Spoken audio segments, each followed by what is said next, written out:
다 잊고 새롭게 라는 제목으로 하나님 말씀 나누고 말씀 끝나면 바로 안수기도를 할 겁니다.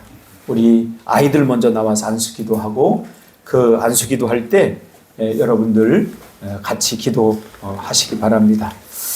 2025년은 이제 더 이상 내 인생에 오지 않습니다. 너무 아쉬워하거나 안타까워하지 마십시오. 하나님은 우리에게 또 다른 한 해 2026년의 시간을 선물로 주셨기 때문입니다. 우리 사람은 기억하며 살아가는 존재입니다. 아까도 영상을 보면서 여러분들 미소 가득 머금고 우리 지연 집사님 보니까 입이 여기 걸려가지고 계속해서 우리 온유 나오니까 심지어 온유도 그냥 집중해서 그걸 보면서 자기 나오니까 막 깔깔깔깔 웃더라고요. 왜 그러냐면 기억했기 때문에 그래요. 그때 우리가 했던 시간들이 기억났기 때문에 그래요. 이렇게 우리는 기억하며 살아가는 존재입니다. 그러나 우리의 기억은 언제나 온전한 형태로 남아있지는 않습니다. 기쁨의 순간보다는 아쉬움의 장면이 더 선명하게 떠오르고 잘한 일보다는 후회스러웠던 선택이 마음에 오래 머무는 경우가 더 많은 것 같습니다. 다시 주워 담을 수 없는 말 한마디, 와, 내가 그때 왜 그렇게 말했을까? 다시 돌이킬 수 없는 선택, 내가 그때 왜 그걸 선택했을까? 그때 내 의지를 좀 더 발동해서 붙잡지 못한 그 관계들을 내가 그냥 미안해 했으면 그 사람과 지금도 교제할 수 있을 텐데 그렇지 못한 그런 관계들을 우리는 아쉬워합니다.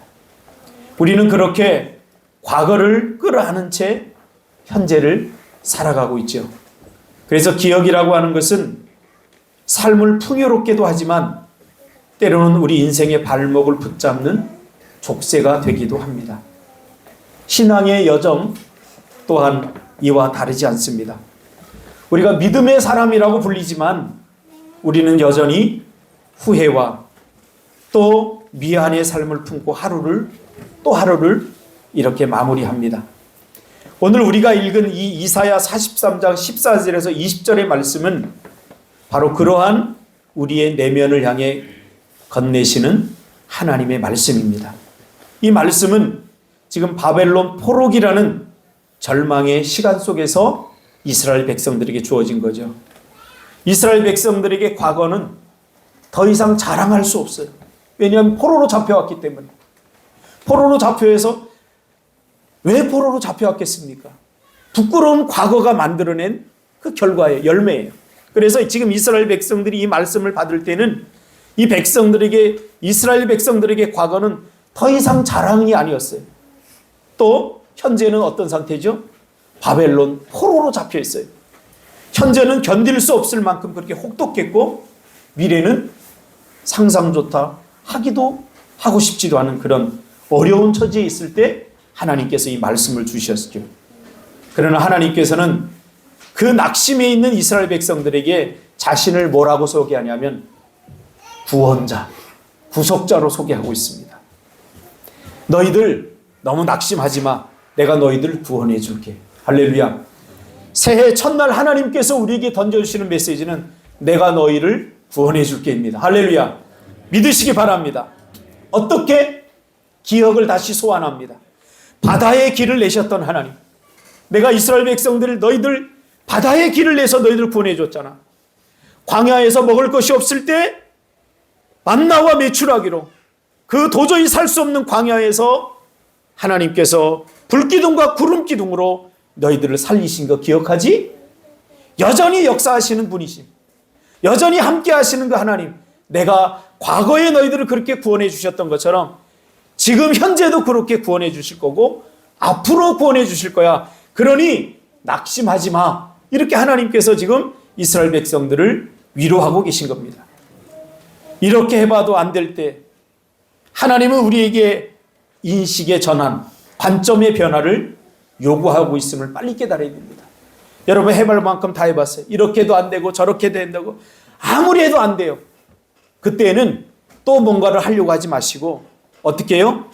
인식을 바꿔야 돼요. 이렇게도 안 하는데 계속 내가 더 열심히 하지 않아서 그래. 또 하면 더 많이 실망해요. 관점을 바꾸고 인식이 바뀌어야 돼요. 이렇게 해서는 안 되는구나. 이스라엘 백성들은 광야에서 인식이 바뀌었어요. 이 말씀은 단순한 위로가 아니라 시간에 대한 하나님의 주권을 선포하는 신앙, 그런 고백입니다. 내가 역사를 붙들고 있어. 그러니 역사의 주인인 내가 너희들을 구원해 줄 거야. 그러면서 너희는 다만 이전 일을 기억하지 말며 옛날 일을 생각하지 말라. 이 말은 우리가 오해 없이 받아들이는 선입니다. 하나님께서는 역사를 잊으시라고 하는 것이 아니라 너희들을 구원한 내 역사를 분명히 기억하라고 이야기하면서 잊어야 할 것이 있는데 너희들의 불순종했던 그것들, 그리고 너희들이 가지고 있는 그 상처와 아픔들, 하나님의 약속은 기억하되 너희들 상처와 너희들이 붙들고 있던 하나님의 능력이 아니라 자신의 실패를 붙들고 사는 그것들을 잊으라고 말합니다. 우리의 실패한 역사들, 그리고 우리의 마음에 남아있는 상처들, 그건 다 잊어버리라는 거예요. 그리고 너희들이 붙들고 있는 뭐냐면 너희에게 주었던 하나님의 약속, 하나님의 능력, 내가 너희를 구원하였던 그 기억들을 영원히 잊지 말고 기억하라고 하나님 말씀해 주시는 거예요. 오늘을 살아가는 우리 역시 마찬가지입니다. 우리가 이미 용서받았음에도 우리는 스스로 용서하지 못하고 바꿀 수 없는 것을 우리가 자꾸 바꾸려고 하잖아요. 하나님의 은혜보다 자신의 연약함을 더 크게 기억하며 살아갈 때가 많잖아요. 하나님께서는 우리가 무엇을 잊고 무엇을 기억해야 되는지 분명히 말씀하고 있습니다. 하나님께서 기억하지 말라고 하신 것은 사건이 아니라 우리를 규정해버린 왜곡된 기억들입니다. 내가 실패했으니 다음에도 또 실패할 거야. 내가 사람에게 상처를 받았으니 나 또 저 사람과 만나면 또 저 사람이 나에게 상처 줄 거야. 이게 뭐예요? 왜곡된 기억들이에요. 그거 잊어버리라는 거예요. 그걸 잊지 못하면 우리는 새로운 삶을 살 수 없다는 거예요.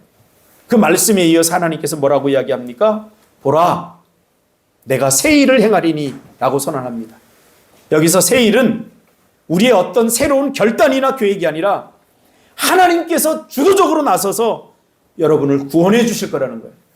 올 한 해 여러분 이 믿음으로 여러분의 구원을 맛보시기를 바랍니다. 하나님은 믿음대로 해주셔요. 그래서 자꾸 의심이 되고 불신이 들 때마다 하나님의 약속을 굳게 붙들길 바랍니다. 광야에 길을 내고 사막에 강을 내시는 그 하나님께서 여러분이 광야에 있을 때마다, 사막에 갇혀 있을 때마다 하나님께서 길을 내시고 또 강을 통해서 여러분을 구원해 주실 것입니다. 올 한 해도 여러분 이미 새로워졌습니다. 여러분 이제 하나님의 약속을 붙들고 그 약속을 신뢰하고 그 약속대로 올 한 해도 풍성한 은혜를 받아들이는 저와 여러분이 되시기를 주님의 이름으로 축복합니다. 저번 주에 제가 여러분 1년 동안 냈던 그 기도 제목을 이제 폐기시키면서 한 사람 한 사람 보면서 마지막 기도를 이렇게 했어요.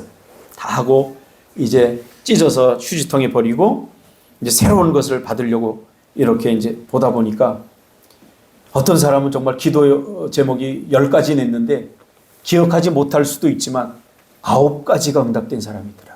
제가 알기는 그래요. 그 사람이 생각했을 때 10가지 다 될 수도 있어요. 제가 보니까 9가지가 응답된 사람이 있더라고요. 여러분 하나님 기도하면 반드시 응답하십니다. 그 믿음을 회복하시기를 바랍니다. 그리고 올 한 해 동안에 풍성하게 기도는 씨앗이에요. 여러분의 과수원에 여러분이 기도 씨앗을 뿌리는 만큼 뿌리지 않으면 여러분 잘할 수가 없어요. 기도의 씨앗을 많이 뿌리시기를 바랍니다. 그리고 그 뿌려진 씨앗들을 하나님께서 발화시켜서 자라게 하셔서 마침내 주렁주렁 열매를 맺게 하시는 거예요. 저도 기도 제목을 여러분들과 같이 적었어요. 저는 한 30가지 적었는데 28가지 정도가 응답이 됐어요. 보세요. 뿌리지 않으면 응답이 안 되고 뿌리면 반드시 응답됩니다. 그래서 올 한 해 정말로 내년 이맘때쯤 되면은 많은 10가지가 다 응답되어서 하나님께 감사함으로 하나님께 영광을 돌리는 그런 시간이 되었으면 좋겠습니다. 기도하겠습니다. 하나님 아버지 고맙습니다.